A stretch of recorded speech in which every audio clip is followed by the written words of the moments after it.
So, universe, ano na kaya ang nangyayari? O balita ni First Lady Lisa Marcos, Show Me Universe. Para malaman ng ating mga kababayan. No? Yes. Lisa Marcos. Ano lang balita sa iyo ngayon? Parang hindi ka na pinapalabas ng mga balita ngayon sa TV. So, Show Me Universe. Lisa Marcos, Show Me Universe.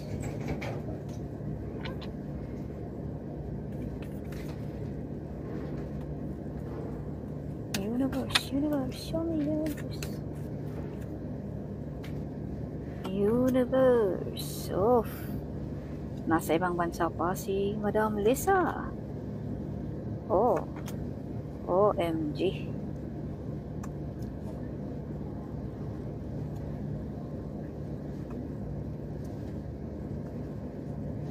OMG.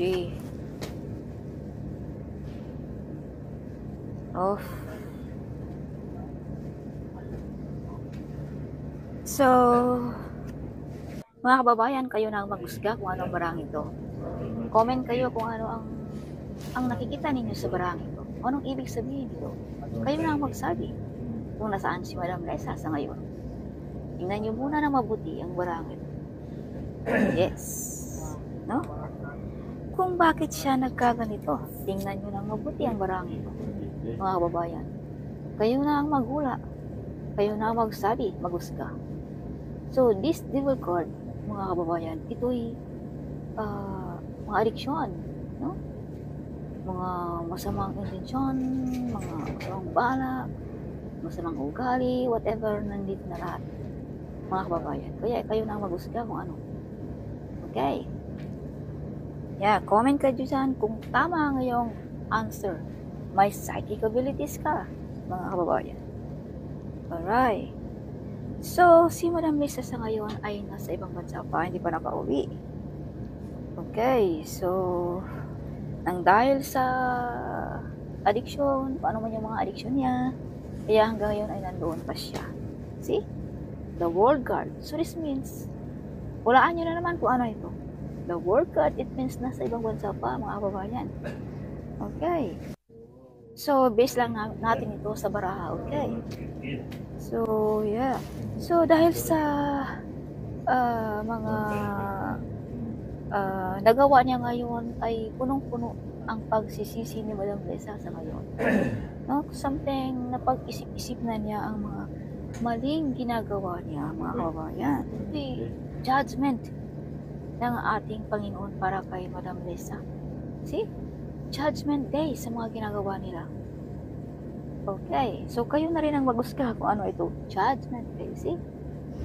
Okay, mga kababayan.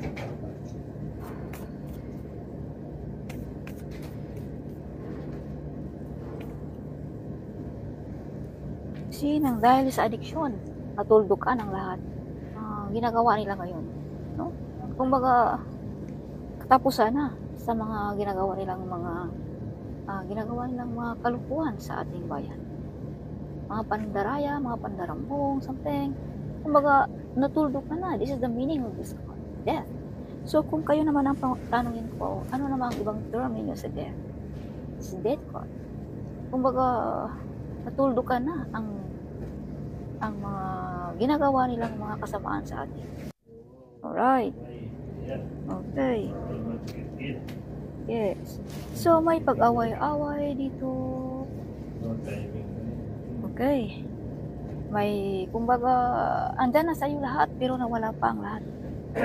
No, dahil sa iyong mga ginagawang padalos-dalos na mga gawain ng mga labag sa ating bayan.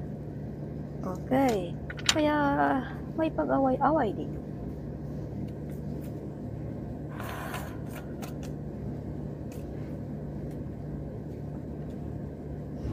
See? Stress kayo si Madam Lisa. No? Stress, balisa, puno ng pagsisisi, di ba katulog. Kumbaga nawala sa kanya lahat ang mga buhay na karangyaan. Buhay na like royalty. No? Dahil sa mga padalos-dalos na mga masamang gawain. Okay. Yes.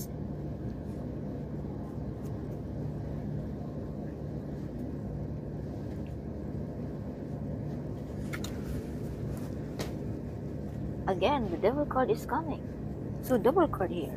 So, this is confirmation na may mga addiction, may mga masamang intensyon, masamang balak, no? Kaya siya ay nasa kumbaga, judgment day din ng ating divine hand. Nandito siya ngayon. If you can see, look at the color of the cloth. May naalala ba kayo kung anong color yan? Yung mga rehas na yan, naalala niyo ba yan? Okay. Yes. See? May paglilitis pa sa ngayon. Kaya something medyo na-stuck pa siya sa ibang bansa, si Madam Lisa. Kumbaga, iniimbestigahan pa ang nangyayari doon sa kanila. This is death card. So, ano naman ang ibig niyong sabihin sa card? No, death. Okay. Hindi lang ang death ay namatay. This is also natulukan na rin or kasamaan ng isang tao, something like that. Okay. Yes, 2 of Wands. So, something 50-50 pa na makabalik pa ba si Madam Lisa sa ating bayan. Okay. Yes. So, the Sun. Something lumalabas na ang mga maamoy ng mga sikreto ng mga markers, mga ni Madam Lisa, no? Lalabas na ang katotohanan. The sun is shining out. Okay, this is mga sikreto na lumalabas na sa ngayon. Okay. Mga pagbubunyag, something like that. Instead na nasa mataas, naging bagsak muli. Instead na tumaas or nakilala muli ang kanilang apelyido, pero sila lang din ang nagpabagsak sa kanilang apelyido, sa kanilang estado sa buhay. So this is homeless card, my dear, mga kababayan. Okay. Pag-away-away, pagkahiwalayan, something like that. Or addiction, this card also. Okay. Yes. So, may mga kababayan dito na nag-aasam, naghahangad na mabulgar na ang lahat ng ito. Kaya this card is showing na may paghuhusga na dito sa mga Marcos. Yes, this is Judgment Day, no? Sa mga taong nanakit sa ating hero card. This is the hero card, the Duterte card. This one. Hero brave ng ating bayan. Okay, kumbaga lumabas na ang katotohanan. No, ang mga tinatago nilang sikreto sa Malacanang, something like that. Or mga ginagawa nilang mga hindi kanais-nais, mga ginagawa nilang mga labag sa batas. Alright. Kaya medyo balisa ngayon si Madam Lisa, no, kung kailan niya makukuha ang hustisya, something hanggang ngayon ay hindi pa. Patuloy pang nililitis ang kaso ngayon sa kanya. So, 10 of Wands. See? Marami pang pagdaanan si Madam Lisa doon sa ibang bansa. Hindi pa siya basta-basta na makauwi. Okay, so 8 of Cups. See? Mga sinayang niya na mga opportunity. Sinasayang niya ang mga offer na ito. No? Yung mga estado sila sa buhay, sinasayang nila nang dahil lang sa isang addiction. Alright. So, ito din ay may tao dito na nangangailangan ng hustisya para sa kanyang buhay. Hindi natin alam kung sino itong tao ito na nangangailangan ng hustisya para sa kanya. No? Yes. So, dahil sa hagaman, sa pera, hagaman sa posisyon, hagaman sa kung ano man yan, no? Kaya ito ay nauwi sa masamang pangyayari. Okay. Ang dahil lang din sa ilang mga ginagawa, kaya ito ay nagkaganito. Sinayang nila ang mga opportunity nila. Okay, dinungisan pa nila ang kanilang pagkatao. So, Five of Pentacles again, see? Pag-away-away, addiction, discord. Iwalayan. No, homeless something, discord. So, this is confirmation na sinayang nila ang kanilang posisyon, ang kanilang status ngayon. No, hindi nila pinangalagaan ang mga ito. Okay. See? Sinayang niya ang pagka-royalty niya. Alright. So, ito'y pagkaloob ng langit, no, na hindi talaga mananaig ang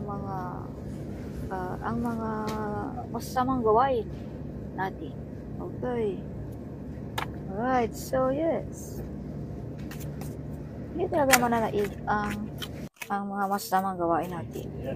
Kaya tinuldukan na ito ng ating kalangitan, ng ating kalikasan, ng mga gawain natin. See? Pag-away-away, hindi pagkakasundo. So, yung mga hula na mag-ready ng mga gamit, whatever, dahil sa ito talaga, malaking gulo talaga ito, no? Dahil hindi talaga ito magpatalo ang mga Marcos. Okay, this is pag-away-away ng posisyon ng mga tao, nagkagulo na ang ating mundo, whatever, kung ano man yan. See? Eight of Swords. So, this is confirmation. Mga kababayan. See? Ano ang tawag niyo dito? Ano ang nakikita niyo sa barang ito? This is same meaning. So, this is confirmation na si Madam Lisa ngayon ay nandun siya. No? Kayo na ang magsabi. Comment kayo dyan. Okay. Yes.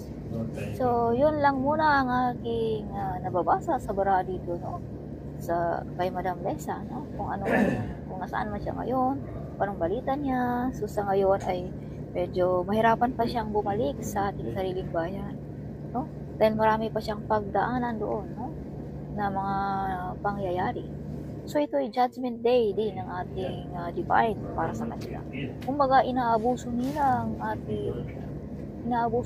kanilang posisyon, no? Something like that. Hindi nila pinahalagahan ang ating bayan, hindi nila pinahalagahan ang kanilang posisyon, number one. Okay. Nang dahil sa kanilang if you could see, hawak-hawak, kayamanan, posisyon, kung ano man yan. Kumbaga greedy, something like that. So, ito lamang muna ang ating ibalita. So, next na naman mag-update lang ako, okay?